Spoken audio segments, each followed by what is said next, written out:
everybody, it's Mrs MacDonald. I am so excited to be here back at school, and you know what, I'm really can't wait to see all of our beautiful friends come back.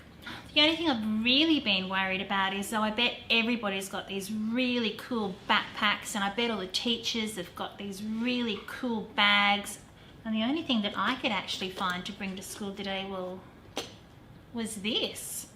And I'm really worried about it. The shops are closed and I've just got this terrible suitcase. But I do know a fantastic story about a terrible suitcase, and I'd love to share it with you. The Terrible Suitcase.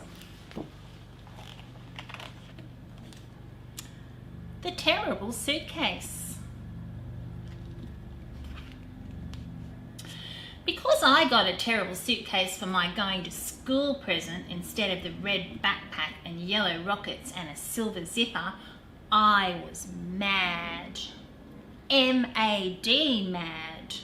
Oh dear, very cranky face. When I told my friend Howard, he asked his mum to buy him a rocket backpack for his going to school present. And she did.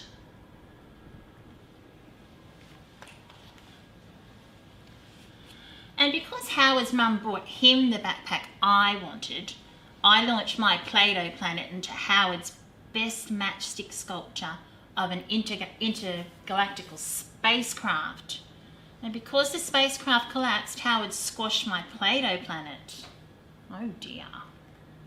And because I was throwing Play-Doh when Mum came back, there was no custard for dessert. They're not being very kind friends.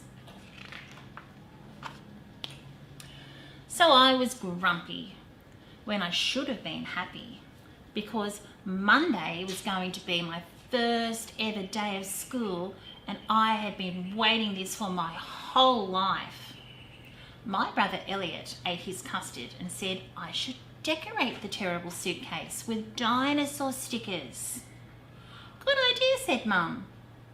Oh, I hate decorating, I said. It got worse. At school, I saw that Max had a shiny red backpack with a dangling torch attachment. Ruby had a backpack with a drink bottle compartment and a pocket covered with owl badges. Millie had a backpack with frog patterns and Save Our Rainforest stickers. All I had was the terrible suitcase. A bit like me.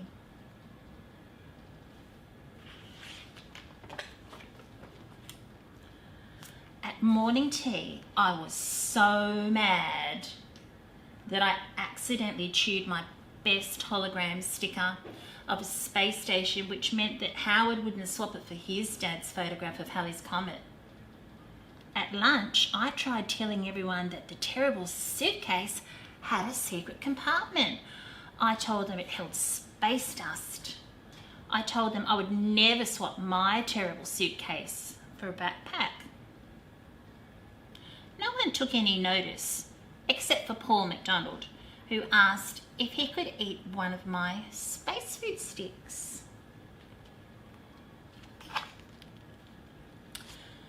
In Imagination Corner, I was so mad that I jammed the door of my cardboard box rocket and I wouldn't come out. Mrs. Green said, "Stay in there as long as you like."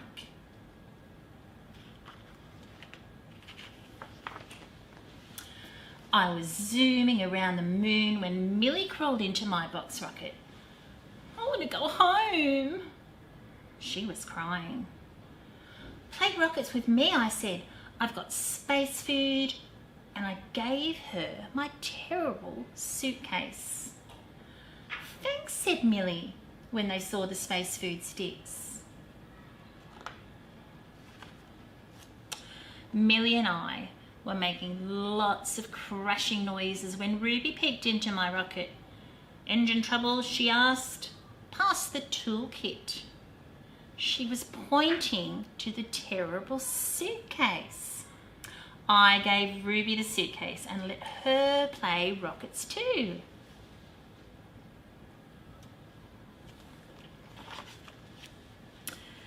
Our rocket and its noises were out of control when Max shone his torch in. "I'll need a computer if you want me to fly this rocket." I gave him my suitcase and we all fastened our seatbelts. Millie said, "Please, Max, I want to go home." So we let Max be the pilot, and that's how we got to play. He got to play with my suitcase too.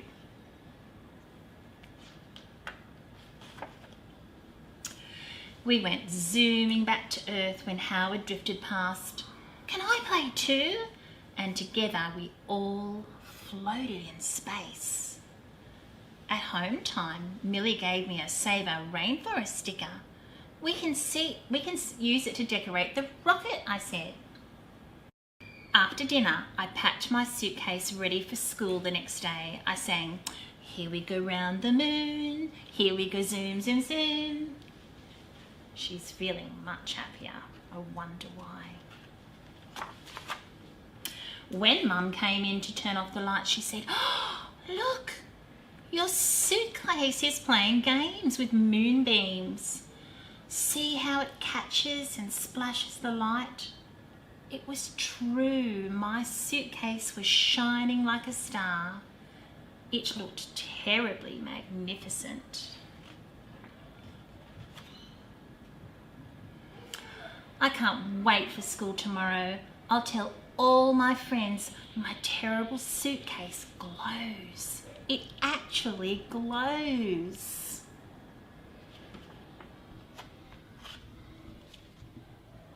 That's the end of the story. I wonder what you would like to pretend if you had a terrible suitcase, what you could pretend it could be. Where can it take you? Maybe it could take you up in the sky. You could visit another country. It could be magical. I love my suitcase. I think I'm going to sleep with it tonight as well. Night, everybody.